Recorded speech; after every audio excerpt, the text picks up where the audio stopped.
ये कहानी है एक मैरी नाम की लड़की की, और हम देखेंगे कि वो किस तरीके से अपने जीवन में बहुत से चुनाव का वो सामना करती है कि कौन सी चॉइस करे।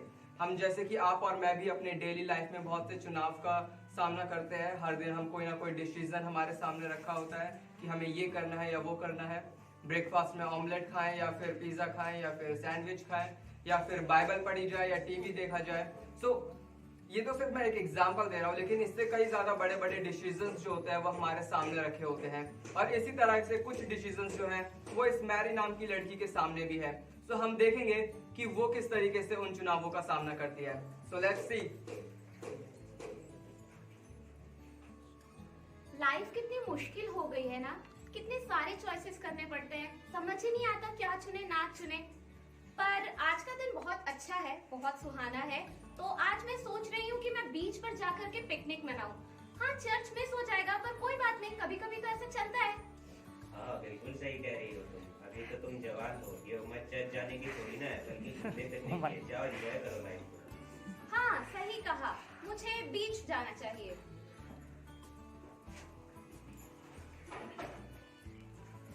Hello Mary. Oh hey, hi John, कैसे हो? मैं बढ़िया, बताओ कैसे हो? मैं भी ठीक हूँ। बताओ तुम्हारा कैसे आना हुआ? आज तो सुबह तुम्हारी मॉर्निंग शिफ्ट थी ना? हाँ मैरी, मैं उसी के बारे में आपसे बात करने आया था। हाँ बिल्कुल, बोलो। वो मैरी, अगर आज आप मेरी मॉर्निंग शिफ्ट कर लो तो काफी अच्छा हो जाएगा, क्योंकि मैं अपने परिवार के साथ बीच पे जा रहा हूँ। ओह, चलो मैं तुम्हें थोड़ी देर में सोच करके बताती हूँ। ठीक है, कॉल कर देना। ठीक है, ओके, बाय बाय। मैरी। अरे यार, मुझे बीच जाना था, पर अब मैं क्या करूँ? ये मेरा कलीग है, मैं इसके साथ अपना रिलेशनशिप थोड़ी ना बिगाड़ सकती हूँ, नहीं तो ऑफिस में प्रॉब्लम आ जाएगी। क्या करूँ? हे मैरी, कैसी हो? हाय लूसी, हाउ आर यू? मैं तो बढ़िया हूँ, तुम तो दिखाई नहीं देती, कहाँ रहती हो आजकल? अरे यार बस मत पूछो, ऑफिस ही मेरा। बताओ कैसे आना हुआ? वो हमने सोचा था कि बहुत दिन हो गए हम मिले नहीं है, तो क्यों ना संडे है और संडे है, सबकी छुट्टी होती है, तो क्यों ना एक मैच हो जाए टेनिस का। अच्छा, टेनिस खेलने जा रहे हो? ओके, चलो मैं तुम्हें 15 मिनट में कॉल करके बताती हूँ। ठीक है, मैं जा रही हूँ, याद से बता देना, हम तुम्हारा वेट करेंगे। Okay, bye. अरे तो यार, जैसा कि आपने देखा कि मैरी अब एक बहुत बड़ी प्रॉब्लम में फंस चुकी है, और उसने सोचा कि वो बाहर जाके वो कुछ करेगी, अपने लिए टाइम निकालेगी, लेकिन ऐसा नहीं हो पाया। वो फिर से किसी न किसी चुनाव में फंस गई कि अब वो चर्च उसने स्किप कर दिया ऑलरेडी, और वो अब और डिसीजंस का सामना कर रही है कि अपने दोस्त के साथ जाए या फिर अपने कलीग का साथ दे, क्या करे और क्या ना करे।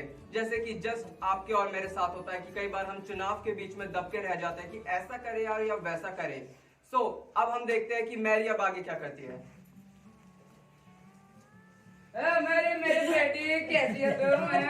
बहुत बड़ी हो गई हो, पापा की याद ही नहीं आती है तो। हाय पापा। अरे आप यार बिल्कुल बहुत सही समय पर आए। पता है आज अरे रुको, पहले मेरी सुनो।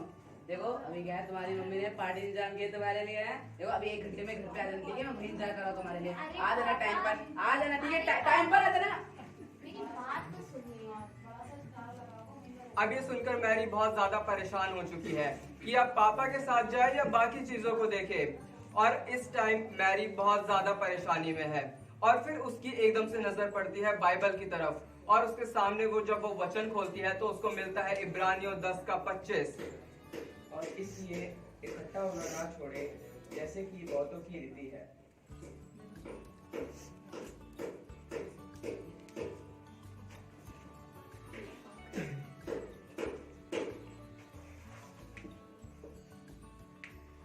मार्क को लगा कि अचानक से उसने परमेश्वर की आवाज सुनी है, और अब हम देखेंगे कि वो किस तरीके से परमेश्वर की आवाज को वो रिस्पॉन्ड करेगा। मैं जॉन को कॉल लगाती हूँ।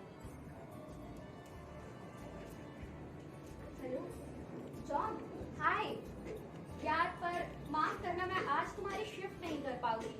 आज का दिन परमेश्वर का दिन है, तो मैं कलीसिया जाऊंगी। नहीं, माफ करना, मैं आज तुम्हारी शिफ्ट नहीं कर पाऊंगी।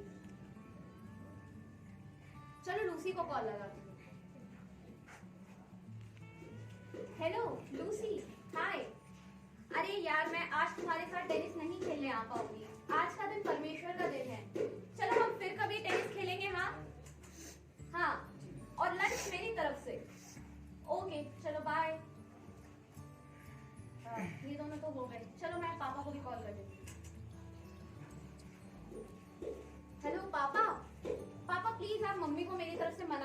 कि आज मुझे थोड़ा लेट हो जाएगा। मैं कलीसिया के बाद ही चर्च आ पाऊंगी। हाँ, तो आप थोड़ा देख लेना। Okay, bye.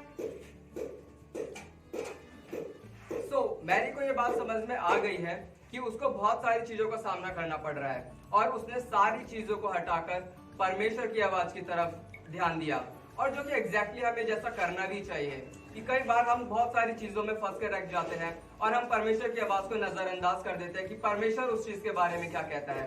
लेकिन यहाँ पे मैरी को सही समय पे मैरी ने पहचान लिया कि उसे परमेश्वर की आवाज सुनने की जरूरत है और किसी आवाज को उसे सुनने की जरूरत नहीं है। तो अब हम आगे देखेंगे कि आगे क्या होता है मैरी के साथ।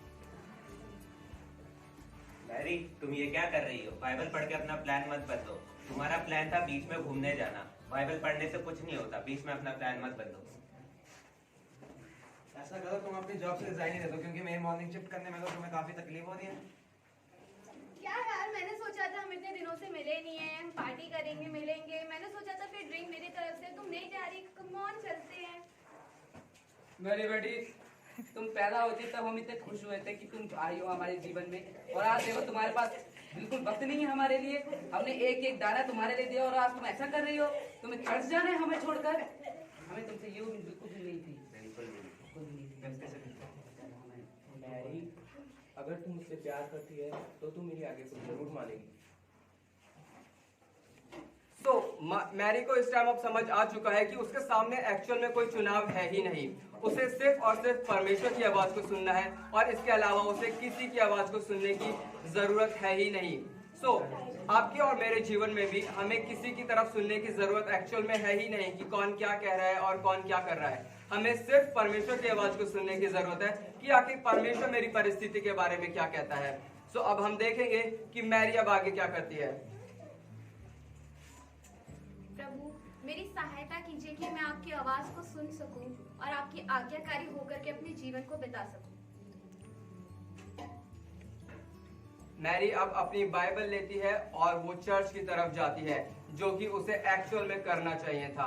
मेरे प्यारे दोस्तों, मेरे प्यारे भाई और बहनों, जैसे कि हमने देखा मैरी के जीवन में कि उसके सामने एक चुनाव था कि वो चर्च जाए या फिर वो अपना टाइम किसी और के साथ स्पेंड करे। हम सबके पास दिन में सिर्फ 24 घंटे होते हैं और उन 24 घंटे में हमें हर सारे काम करने होते हैं। कई बार हम क्या होता है कि हम उन 24 घंटे में से परमेश्वर को बिल्कुल रिमूव कर देते हैं। हम सोचते हैं कि अभी थोड़ा टाइम दे देंगे परमेश्वर को, या फिर अभी मैं पहले ये काम कर लेता हूँ, फिर मैं उसके बाद वो काम कर लूंगा। लेकिन एक्चुअल में क्या होता है कि परमेश्वर हमेशा स्टोरी के बाहर ही जाता रहता है। परमेश्वर उस 24 घंटे के बाहर ही हो जाता है और हमें टाइम ही नहीं मिलता है कभी परमेश्वर के लिए। और इसी वजह से कई बार जो हमारे जीवन के बहुत से इंपॉर्टेंट डिसीजंस होते हैं, जो कि बहुत से महत्वपूर्ण डिसीजंस होते हैं, उनको हम कई बार गलत डिसीजंस ले लेते हैं और हम किसी और राह में चले जाते हैं। क्यों? क्योंकि उसमें परमेश्वर शामिल नहीं होता, क्योंकि हमने कभी परमेश्वर से उस चीज के लिए बुद्धि मांगी ही नहीं होती है। हमें लगता है कि ये चीज बहुत मुश्किल है, ये चीज बहुत पेचीदा हो चुकी है। वो सिर्फ इसलिए क्योंकि हम बहुत सी चीजों में व्यस्त हो गए हैं और परमेश्वर की तरफ हमने कभी ध्यान ही नहीं दिया कि परमेश्वर उस चीज के लिए क्या चाहता है।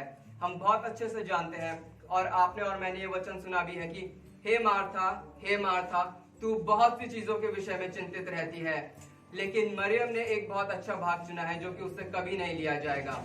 और मरियम उस दिन परमेश्वर के वचन को सुन रही थी और मार्था जो है वो बिजी थी, बहुत सारी चीजों में इधर उधर डिस्ट्रैक्टेड थी, बहुत सारी चीजों को लेके कि परमेश्वर को खुश करना है, ये करना है, वो करना है, जो कि गलत नहीं है। लेकिन जो प्रायोरिटी होनी चाहिए वो ये कि हम परमेश्वर की आवाज को सुने। इस क्रिसमस के अवसर पर जब हमने अपने जीवन में बहुत सारे डिसीजंस ले चुके हैं और ऑलरेडी हम बहुत सा काम बिगाड़ चुके हैं, तो हमारे लिए एक आशा है। क्रिसमस का जो मैसेज है वो एक आशा का मैसेज है कि परमेश्वर हमारे लिए आया, हमारे पापों से हमें उद्धार देने के लिए, हमें दोबारा सही मार्ग पर ले जाने के लिए। अगर हमने कुछ बिगाड़ भी दिया है तो डोंट वरी अबाउट दैट, आपको उसके बारे में चिंता करने की जरूरत नहीं है। परमेश्वर आपके साथ है, आप परमेश्वर के पास आइए दोबारा और परमेश्वर आपको सही राह दिखाएगा और उन चीजों को जो बिगड़ गई हैं परमेश्वर दोबारा उनको ठीक करना जानता है। Merry Christmas.